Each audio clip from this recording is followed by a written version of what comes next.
손에 잡히는 기후 오늘의 손잡기 세계 곳곳의 기후 소식을 전해주는 노광준 PD 나왔습니다. 안녕하세요. 네, 안녕하세요. 오늘은 산사태 얘기라고요. 네, 산의 이야기 한번 현장의 이야기 들려드릴까 합니다. 네. 이 앞서 폭염 속에 일하는 야외 활동 하시는 분들 네네. 얘기를 해주셨는데 저는 수해 복구 현장이나 또 산사태 복구 현장에서 일하는 분들도 네. 정말 위험하고 덥고 노력 많이 하고 계신가. 예, 여기 천안 개인 택시 인간 내비 최병철님이 네. 지금 수해 지역 복구 작업 현장에서 봉사하시는 여러분 힘내세요 이렇게 나온 맞습니다. 거 보니까 예. 충청도 지역 복구하고 있겠네요. 네. 지금. 제가 어제 이제 그 인터뷰한 분도 네. 작은 산사태 현장에서 복구 작업을 하다 온 산림기술자 한 분이거든요. 네. 근데 이제 요 인터뷰에서 본인의 어떤 실명이나 어떤 목소리가 나가는 걸 원치 않으셔서 보호해드려야죠. 예, 제가 충분하게 대화를 하고 잘 네. 허락 맡아서 녹음하고 그래서 녹취를 하고 그래서 이제 제가 대신 네. 빙의를 해가지고 이제 그분의 심정으로 그래서 전해드리는데 네네.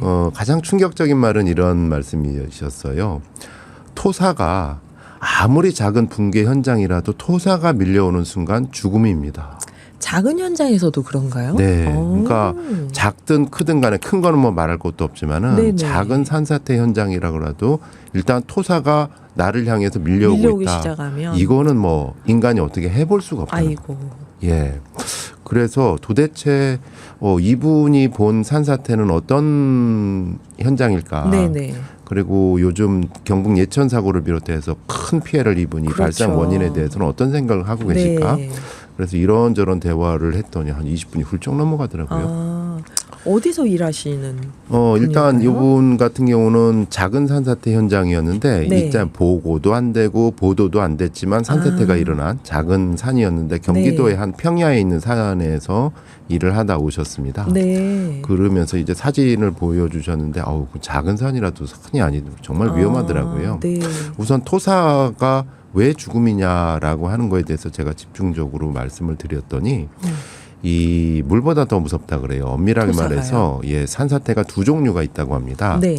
일반적으로 다 산사태인데 엄밀하게 말한 산사태는 산의 사방이 무너져 가지고 산이 붕괴되는 현상. 이게 제가 생각하는 산사태. 예, 우리가 네. 생각하는 산사태고 또 하나 이제 익숙한 단어는 아닌데 정말 많은 사람한테 피해를 일으키는 피해가 토석류라고 있습니다. 토성류요. 예, 그러니까 기존에 계곡물이 불어나잖아요. 네. 여기에 토사가 섞이면서 거대한 흙탕물이 밀려 내려오는 거예요. 아, 이거는 진짜 무섭겠는데요. 네, 아. 이게 토속류라고 하는데 네. 흙토자에 돌석자에 흙을 유자. 그러면 돌이 섞여서 밀려오는 건가요? 예. 아이고. 그래서 산이 무너지면서 생긴 토사와 또 계곡물 바닥에 쌓인 흙, 돌, 바위 등이 섞여서. 물과 함께 내려오는데 보통 시속 20에서 40km 정도로 내려온다. 네. 이렇게 쓸려 내려온 경우에는 이 예천 같은 경우도 이런 토속류가 개입이 됐다 그래요. 네.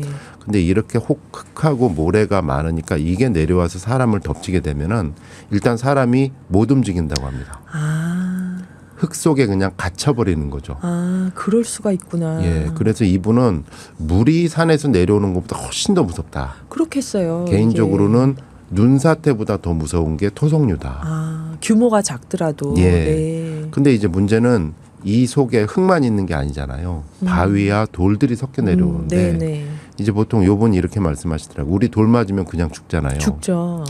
이런 게 추가 위험 요소가 된다는 아. 거예요. 돌멩이들이 같이 섞여서 내려온다. 아이고. 그래서 이렇게 토사가 무섭기 때문에 이 산사태 예방 대책에서 이제 사방공사라는 거 말은 들어보셨잖아요. 네네. 근데 사방댐이다 뭐 이런 것도 이제 뉴스에서 잠깐 들어보셨잖아요. 네네. 이 사방댐이 물을 막는 게 아니라 이 토사를 막는 거래요. 아. 섞여 내려오는. 그래서 물은 어차피 못 막는 거고 네. 섞여 내려오는 토사를 한번 걸러준다. 그래서 한번. 사방댐이다. 예, 빵 치면서 한번 걸러준다. 네. 이게 사방댐이라고 합니다. 그래서 이야기가 자연스럽게 이제 그러면 어떻게 예방을 할 수 있는가? 네. 산사태 예방 쪽으로 이제 가게 되는데 요번에 예천 산사태가 가장 무서웠던 게 위험지구가 아니었는데 맞아요. 산사태가 일어났다. 맞아요. 등급에 없었는데 여기가. 네. 네. 보통 이런 프로세스로 이렇게 진행이 된다 그래요. 산사태 예방은 이제 산림청 전문가들이 현장 실사를 하는데 네. 경사도도 측정해보고 그다음에 숲의 이제 건강 상태도 측정해보고 암석의 종류도 측정해보고 토심도 측정해보고 한 8가지 기준이 있대요.